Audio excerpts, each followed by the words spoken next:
Hello everybody, this is DeanoGTO, and today we're looking at the VK4502A, which I'm just going to call the VKA from this point forward, because that's just a lot easier to say and a lot easier to remember, because saying 4502 every single time would get very, very annoying very, very quickly. So, the VKA. This tank has gotten significantly better than it once was. It still does not have the top gun the Tiger II has, because the top gun on the Tiger II is pretty much its unique feature. In most of the respects, though, this thing's kind of similar to the Tiger II. It has the same 150mm of front plate armor, which is actually a relatively recent buff. It used to be on this. Actually, just to pause it for a second here. Kind of an awkward angle, but whatever. So, the way it used to be for a long time on this vehicle, I'm just going to quickly do this. This upper front plate and the lower front plate were both 120mm, which meant they were like the actual front armor in this tank was pretty much worthless for a very long time, except versus tanks which had 175 pound guns. And initially, when they changed this thing over to HD, it had 150 up here, 100 down here, which was pretty damn bad, honestly, because nobody ever shot the upper front plate on this tank. It was always the lower front plate people shot, and that was actually the trawl area that this tank had, because people would instinctively shoot the lower front plate, not realizing that it was pretty much just never going to pen because it was better sloped than the upper front plate. And nowadays it actually has 150 up here, 120 down here, which is pretty damn awesome actually. And actually, I would say this thing overall has probably some of the strongest front armor on a mobile heavy tank in the game, tier for tier. It's not like it's impenetrable or anything out there, but it blows things like the 110 completely out of the water, because the 110's armor is just completely negated by its huge ass lower front plate, which it's impossible to impossible to hide. So, starting off the game here, this is actually one of the limitations of this machine. It has, if you think about it, this thing basically has a T-54 gun. That's how I think of this thing's gun. It has pretty much identical penetration. It just does not have the premium round penetration that the T-54 has. Actually, what is the premium round penetration in this gun? 244. So you get about a quarter added onto your pen whenever you press the 2 key. So it's interesting. And yeah, that was me auto-aiming at a point and like watching to see if that Scorpion G would actually poke his head out. If he poked his head out, I was going to immediately snap my gun in the other direction. And yeah, that was me trying to just guess where the Scorpion G was actually going to be.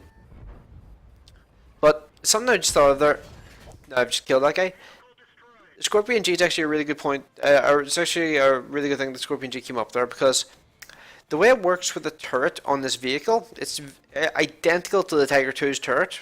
It might be a little visually different, but for game purposes, it's pretty much identical. 185 front turret armor with the mantlet, which is significantly more because it like overlaps. In terms of the turret roof, this is like 40mm, and the reason that's important is, well, whenever you're facing things like 122mm guns, they can overmatch that area of the turret and just go straight through with no issues whatsoever. That can be a bit of an issue, but then you have to remember, this is a German tank. German tanks are not short. They're typically pretty freaking tall, if I'm completely honest. And that means that pretty much you have nothing really to worry about in regards to the turret roof in most situations. And actually, another buff I forgot to mention, this thing has 8 degrees of gun depression. So this thing, honestly, I consider this thing to be the best medium tank at tier 8. Like it's a little strange. It's kind of like the M4 Jumbo of tier 8. That's how I think of this thing. Well, like not the new M4 Jumbo. The new M4 Jumbo, the HD one, is not very good. But the classic M4 Jumbo, the old one, the one that was actually like really strong armor wise, that's kind of what this tank is like. It's got very good frontal armor, and the side armor is nothing to be just glossed over either. It has 80mm, and it's very good at reverse side scraping. Reverse side scraping is actually the main technique I used when grinding this thing for the first time, and honestly, I think this is probably one of the best tanks in the game to actually learn that technique and actually learn how to do that consistently and make the most effective use of your armor. You know, all those details. I'm not really going to showcase the reverse side scraping or really showcase the armor on this tank, but I'm just going to show you like how just pretty much the rate of fire on this thing. Just it's only like 0.2 seconds faster than the Tiger 2's rate of fire, but that little bit of difference in terms of the rate of fire actually can make a pretty big difference in a lot of games. Let's see, so Scorpion G, and I'm actually going to poke over here in a minute just to see if, I'll poke over this ridge line to my left here in a minute just to see if there's any other tanks heading back like that Panther 88. And I spot out the Batcha 12T. He sits there for a second, tries to fire a shot off, and I immediately end him. So now I'm on 2100 damage, 320 blocks. So this game really has not showcased the armor of this machine, but I will hopefully in the next few days have a game actually showcasing how the armor works. But this is mainly just to showcase like how the tank can work in circumstances where you're able to just keep the gun firing for the most part and not really have to worry about much. But here's the Panther 88. First shot straight into his front drive wheel, trying to track him in place so he doesn't try to run away from me. And this actually kind of surprised me. I didn't expect this guy to do this, but he's decided he's going to fight me head to head, which is interesting. I'm not really sure why he would choose to do that, because, well, actually, where did he shoot there? This is actually a good question. If he, let's see, hang on, sorry. So if he shot here, that just shows you how strong this upper front plate is. That's a 200 pen gun. That can easily bounce off that there upper front plate. Lower front plate, it's about, I would say the lower front plate has probably about 190 to 200 effective from memory. This is completely off memory. And I think the upper front plate had like 220 to 240.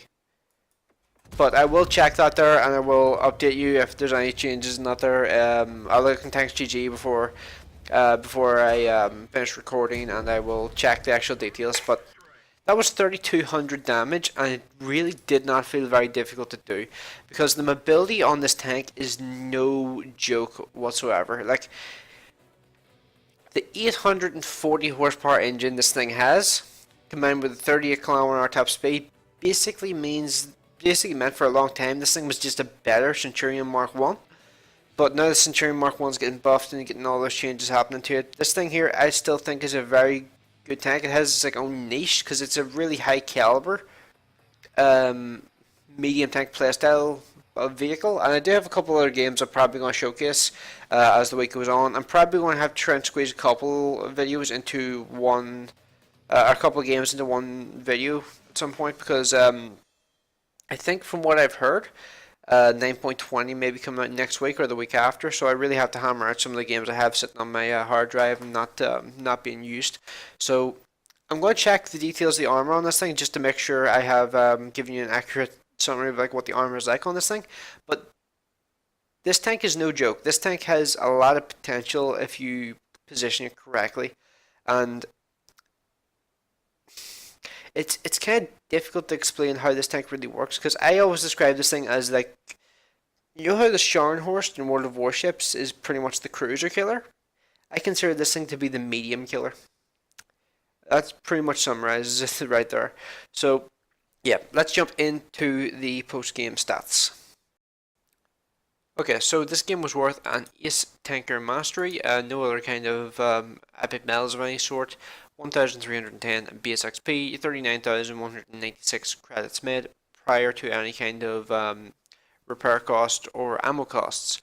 So yeah, that's pretty much everything I really say about that. Let's go on to the next screen. And on the next screen we see I have 3,272 damage done, 5 kills, 1,310 XP as I said before. About 150 I would say. No, wait, is that 200? Oh yeah, it's about 230 more than the next person in my team. But this seems to have been a bit of a stomp by our team. Our team kind of stomped the enemy team pretty badly. So the highest damage on their team probably would have been about fourth or probably would have been fifth or sixth on our team, which is kind of crazy. So yeah, I think that's pretty much everything I really need to say about that. I had a good game. The IS3 had a good game. The UDES had a pretty solid game as well. WZ and the FCM50 had decent games as well. T34 on the enemy team and the Lorraine 40T were the only ones to do any serious damage on the enemy team. But yeah, not really too much else to go into on that there, so let's go on to the detailed report. So in terms of the detailed report, I have 17 shots fired, 13 direct hits, 12 penetrations, which is a okay ratio. Did fire a few blind shots in there, so that's to be expected. Let's see, 834 damage from beyond 300 meters, 1040 damage blocked by armor, 407 damage with my assistance.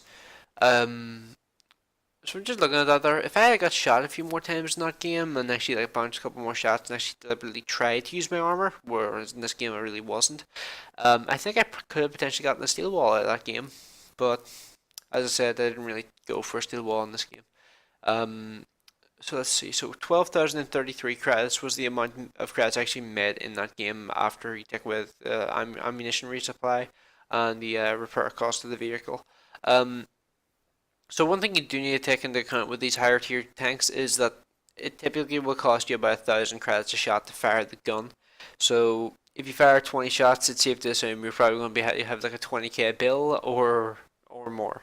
So you do probably want to be a little bit more conservative with your shots than I was being in that particular game. Okay, so back to the thing I was actually mentioning in the gameplay itself in regards to the actual thicknesses of the frontal armor on this vehicle, the actual frontal hull armor. So if you angle the hull about this kind of angle here, like I always use the side armor to judge at about 66.3, or the original angle 71.3, then that's pretty much the perfect angle that this tank can be angled at.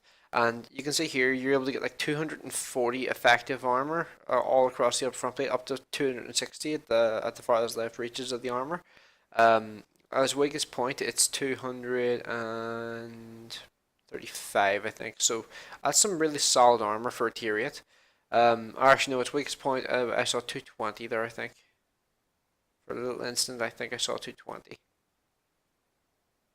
Yep, there it is there. Right there, you can hit 225. But you have to admit, that is some serious frontal armor for a tier 8. For a tier 8 heavy that's as quick as this one here. The IS-3's armor I don't even think it's as good as that there, just in general. The IS-3, its armor, the main thing about the IS-3's armor is it's troll as hell, whereas this thing's armor is actually going to be a little bit more reliable if you position it well enough. So you can see here in the lower front plate, you can go from like 180 down here, or up here, to like down here like having 190, and over here having like 190. So the lower front plate is actually pretty decent. It's like, for some reason I remember the lower front plate being in the 200s prior to the HD remodel. I could be wrong on that, but from what I remember, it was in about the 200 area prior to the HD remodel, and the upper front plate was like 180 in comparison. So yeah, it looks like the lower front plate may be a tad weaker than I remember, but you have to admit though that that upper front plate thickness is actually really good. And something just to quickly mention is, if you imagine like I'm drawing a line with this mouse cursor here, if you poke your front armor around the corner like this, like just showing that area there, like use like the left side of the armor indicator box thing that's on the screen right now to judge. Like about that kind of angle there, coming around a corner with your armor angled like that there, you're going to have some ridiculous frontal armor, and you'd be amazed at how often people actually are tricked into shooting at this sort of angled armor. And it's a tactic you should really try and use and abuse as much as possible in this tank, because it actually helps you out a lot, because it allows you to bait them into taking a shot. You can drive around the corner, no fear whatsoever, taking a shot in return, and you can like aim a shot and make sure it's going to go where you want it to go, and get a shot basically for free into them. And you'd be amazed by how often it works more than once. A lot of time it'll work. A lot of times, like I've done it, it'll work like 2 or 3 times before they catch on to what you're doing, and then they'll start holding their fire and not falling for it anymore. But you do have to be very careful when you're doing that there, because if you expose too much, they can track you and they can potentially do damage to weak areas like this. So it's a risk versus reward thing, and in some situations it'll actually work really well for you. In some situations it could get you potentially killed. But yeah, it just comes with experience, like when to do it and when not to do it. I use it quite often in this machine because it works relatively well. But yeah, I think that's pretty much everything I really need to go over. for this here. So yeah, the VK I think is a pretty solid machine for the most part. I don't really have any issues with it in particular. Um, I just think that the tank itself just has some reputation issues for the most part. Like as an example, I hated this thing not because I driven like the first time I drove this thing, I hated it not because I'd driven it before, but because I just like had heard about the stigma of this tank and like how it was just like acknowledged to be bad just in general. Um, and like I fell for like all like the bad press this thing was getting pretty much, and then by the end of the grind, like I got like halfway through the grind, and then after like the halfway point, I started really enjoying this thing and having a lot of fun in it. I was actually it actually stayed in my garage for a long time after I finished the grind in this thing here, just because I liked playing it. I did eventually sell it because I wanted to get, or there was a tier 10 I really wanted to get, and I had to sell it in order to get the money for it.